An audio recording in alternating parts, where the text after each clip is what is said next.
Okay, you've been listening to me for a while, so you know that one of my pet conversations is the topic of having difficult conversations, having those tough conversations that you're afraid to have. Tim Ferriss says everything that you want is on the other side of a difficult conversation.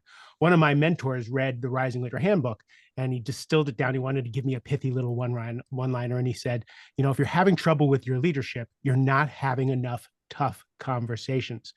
And before we turned on the mic, I was talking to my guests, and I said, the reason this is so important to me is because my journey to becoming a coach, my spiritual journey, my growth and evolution was because I could not have difficult conversations. I could not speak my mind. I could not speak my truth. I didn't like conflict. I like to assimilate. So when I learned to have those conversations, my world grew. So it's a big part of everything I write. It's a big part of everything I talk about. And it's a big part of what we're going to be doing today in this conversation.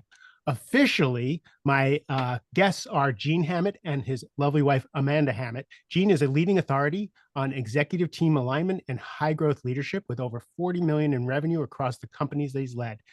Gene is the host of a podcast called Growth Think Tank and has interviewed over 730 CEOs to uncover core principles of fast growth, guiding numerous Inc. 5,000 companies to double and triple growth. That's some numbers that you can lean on. He's listed as one of the top speakers in 2020 for Inc. magazine.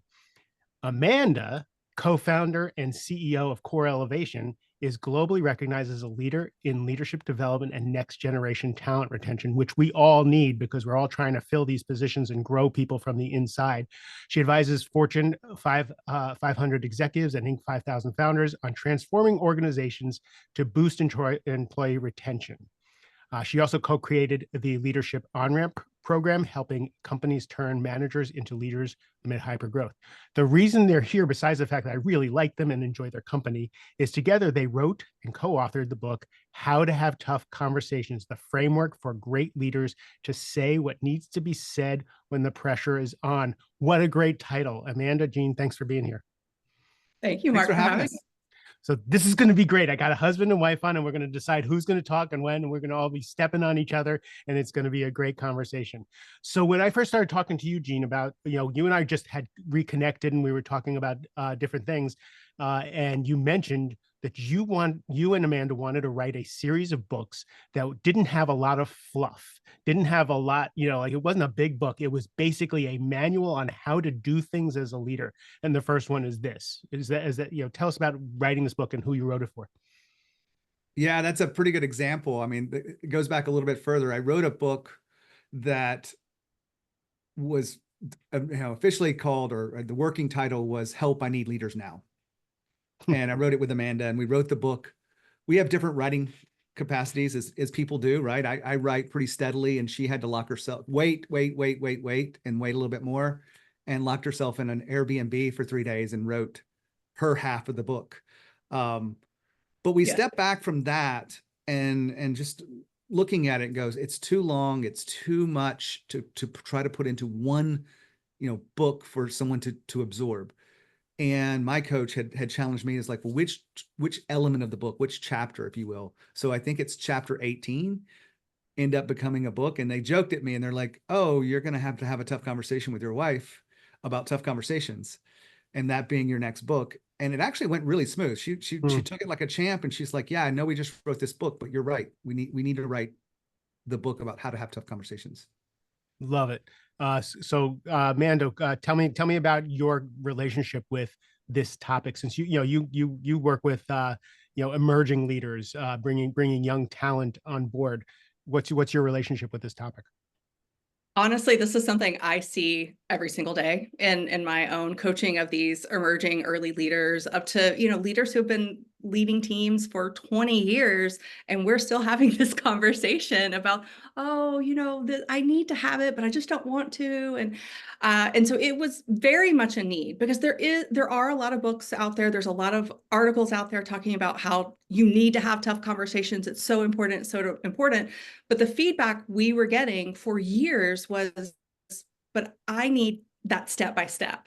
And Gene and I literally sat down on the couch in my office one day years ago and said, we're going to knock this out. And that was version 1. It has been tweaked many times since then. But the current version, the current framework has been battle tested through thousands of conversations at this point. So the way you laid it, the way you laid out the book is, Mhm. you start out with the types of conversations. What's going to bring up a tough conversation? What are Mhm. some of the things that happen that need the skill? Oh, everything from performance to punctuality. You'd be surprised how much personal hygiene comes up in the office. No, I wouldn't. But everything that you are thinking, everything that you've ever faced, it definitely comes up. We've seen it in practice. Every time a leader comes to me, it's like, I'm embarrassed to tell you this. It's like, this is not the first time I've heard this issue. It's probably not even the first time this week I've heard this issue. So anything you can think of, Mark. Yeah, Gene, you have a chapter 2 is the epidemic of avoiding conflict, which, while Amanda was talking, I was thinking about CEOs of billion-dollar companies that I work with. And the reason I have a job as an executive coach is because they don't want to have some of these difficult conversations. Why would you call it an epidemic of avoiding conflict? I'm not trying to put you out of business, Mark. Yeah, no, don't worry. I don't think either one of us are going out of business. There's enough people that struggle with this that we can both survive. This epidemic, I mean, it started with small things with people. Like, I remember one story, a CEO of like a $20 million company said, you've got someone internally doing PowerPoint slides. It's like, cool. He goes, but he doesn't have grammar very well. He misspells things all the time. I'm like, that's unfortunate. Like, how long's this been going on? He's like, it's been going on for a while. So, well, what happened when you had the conversation about his grammar? He goes, I've never had it. I just go behind him and fix it. Right. You're the $20 million company driver, and you're fixing the grammar on the slides every time, and you're not willing to have that. So what is the cost of that? Well, probably minimal, but it does add up, right? One of the stories in the book is a story, I think John, we changed the names of everyone, so it's hard for me to remember the actual changed name. But sitting down with him, he was going through a dilemma with his HR manager about new businesses coming up around there. They ran a 3PL and whatnot, and they had a bunch of warehouse workers. And he would drive into work every day and see that new warehouses were coming up in their neighborhood, and they were offering $1 per hour more than what they currently offered. But he didn't want to have the conversation with his HR manager because she had already told him, you're a little bit more controlling, you're a little bit more micromanaging, let me just handle my job. And so he resisted. And for months, he watched the same thing happen. Well, one day they lost dozens of employees. The next day they lost another dozen. The next day they lost more and more and more until they finally stopped the bleeding. And I said, as you reflect back on that, do you know what it cost you? And he goes, unfortunately, I know exactly what it cost me. It cost me $250,000. So the epidemic is real and the cost is there, but the problem is it's not available on a P&L. We don't calculate and trap this like we do our food budgets or our technology budgets on our P&L. Yeah, it makes a lot of sense. I do personality testing. I use Enneagram. Other people use DISC. To figure out where people are coming from, what are their core motivations, what are their fears. So you'll have a driver who has certain kinds of conversations, and then you'll have someone who's more of a peacemaker, of maybe even avoiding having those conversations. And you even put a chapter in, again, the types of people have tough conversations. How do you kind of address all the different personalities? Amanda, I'll let you take that one. So this was something that was born out of what the types of personalities we were seeing, and how did we coach each group through that. The biggest piece of it is obviously your productive procrastinators. And if you haven't read the book, there's 3 types of personalities who avoid conversations. The productive procrastinators is by and large the largest of the 3 groups. Avoiders is coming in second.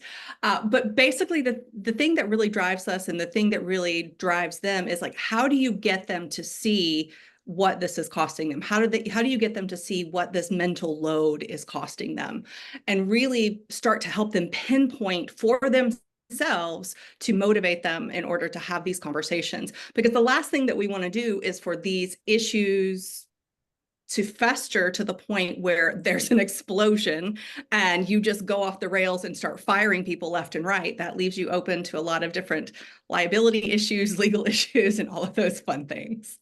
It's so good to have this, because a lot of this stuff comes from childhood, right? Safety. Do not confront, because the little boy or little girl inside of me is not safe having conflict, having, being authentic, and whatever it is.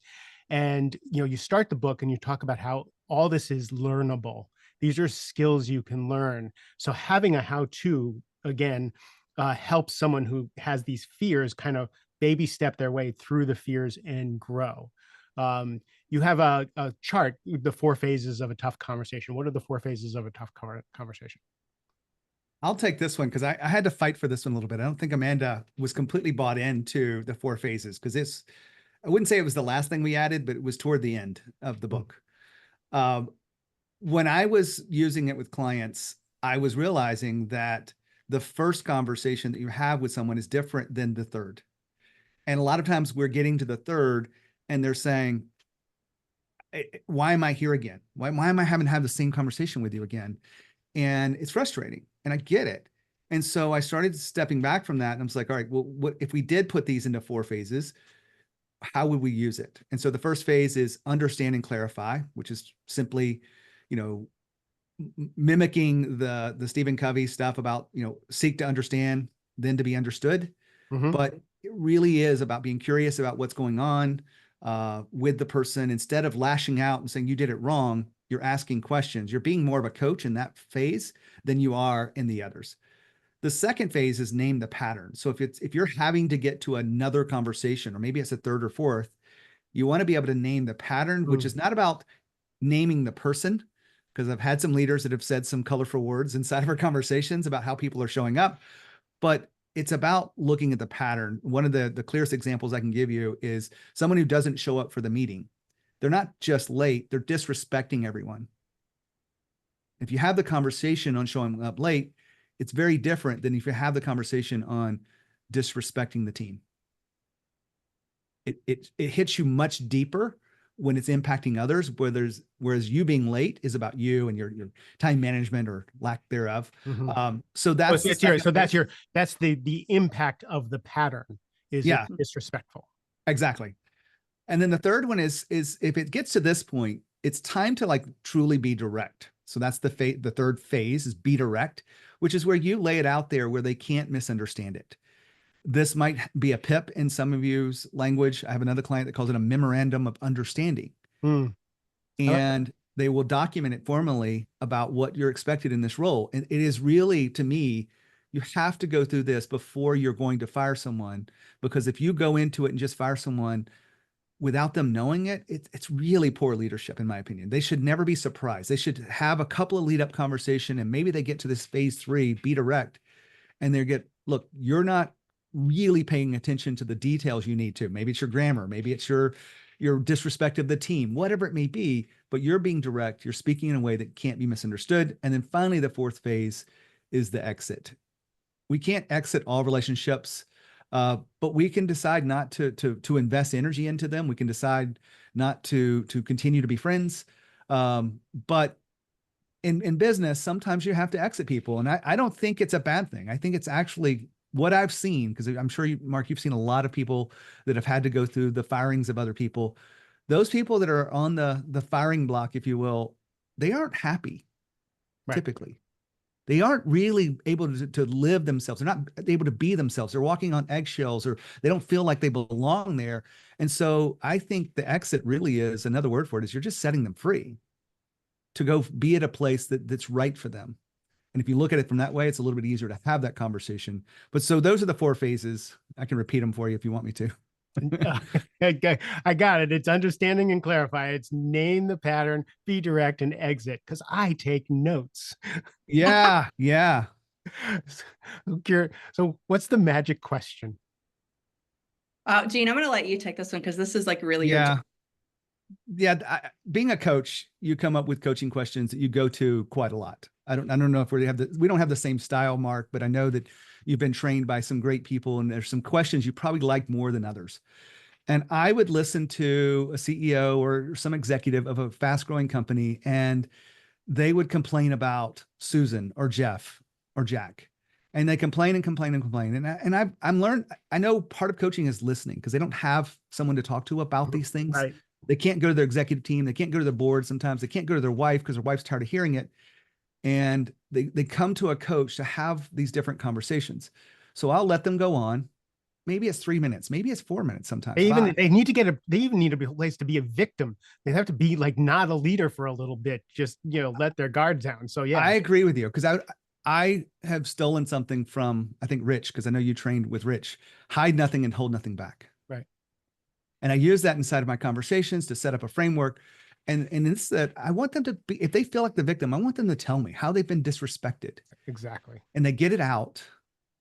And then I come to what I end up naming the magic question. I don't name it for my clients. I had to name it for Here's the magic question. But I'll ask them the question, which is, what is the missing conversation that you haven't had yet? Fill in the blank. And they're like, oh, okay. So then they start thinking about this. So now we move into solutioning, right? Instead of being a victim. Hold on. I want to slow down on that one because that is such that it's not confrontational in a way that they're wrong, that they're bad. It's just kind of teeing it up and showing you like there's a way to go from victimhood. There's a way to go from where you are to what you want. And it's just through that magic question. I love that.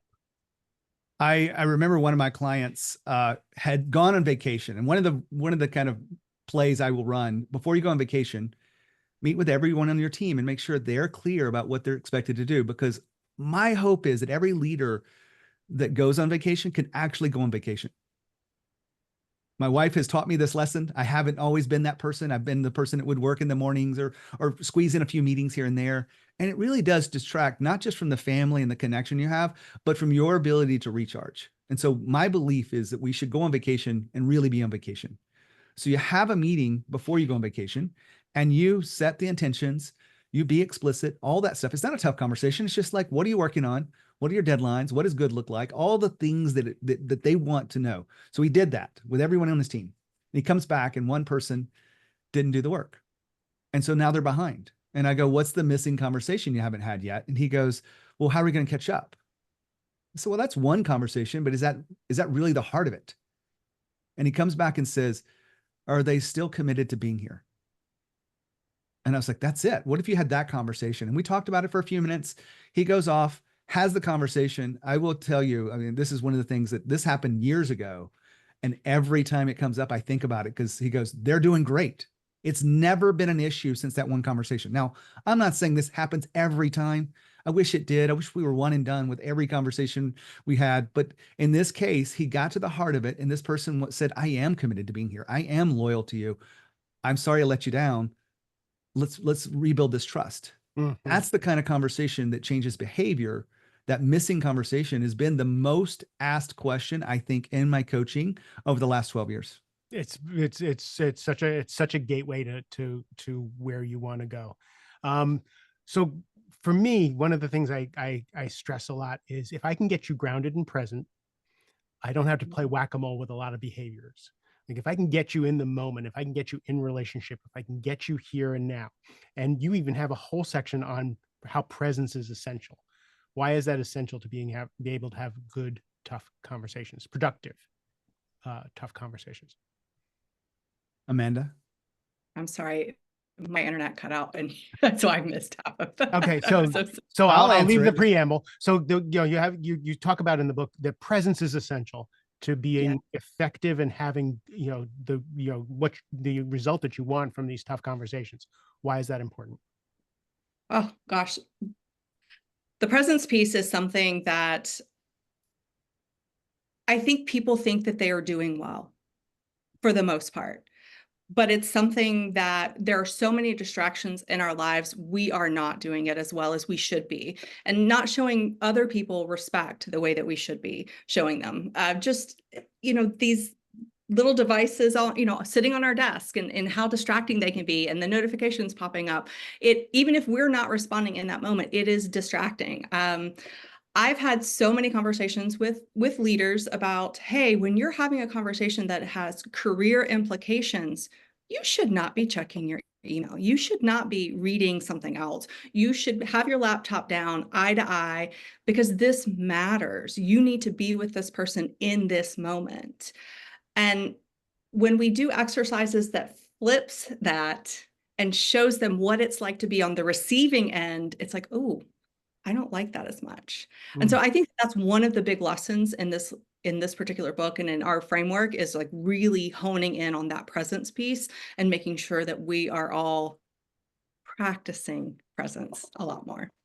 Right. Again, because these tough conversations are about relationship.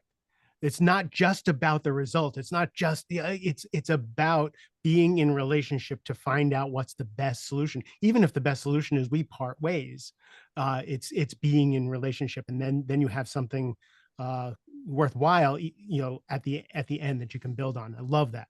The other thing I love about the book is, you go through everything. You go through, emotional regulation during these times, and like you've turned over every rock, and help people. So thank you for writing the book. Thank you for being here. We're going to put all your links in the show notes because you have tools for people and all kinds of stuff. But if people want more of you, where can they find you? I So would if say you the want, best place to go is coreelevation.com. That's the home of the business. The book is on how to have tough conversations.com. It's not very fancy, and it's long, but you can't forget it. It's on the neon sign behind It's me. not as fancy as your neon sign. I will say that. But that's the best place to go to get it. I mean, you can find, Growth Think Tank podcast, all that stuff. Sorry for having so many assets, but as you've been in business for more than 10 years, you just start to grow, and we really are creating a huge impact with the companies we work with. We don't just really work with one person anymore in companies. We're working across it to create leadership at all levels, which I Nice. think is really important as companies want to transform. It's, the CEO getting coaching is great, but what about the VPs, the directors, the managers?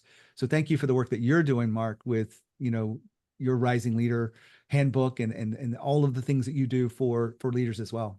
Thank you. I appreciate that. So we're going to put all that in the show notes. So when you get home, you don't have to remember any of this. You can just click on it. Amanda Jean, thank you for being here. oh, Mark, thank you so much for having us. It has been a pleasure to be with you. Thanks, Mark. To everybody else, your time and attention is precious to me. I appreciate it. I hope you got some value out of this conversation. Let me know.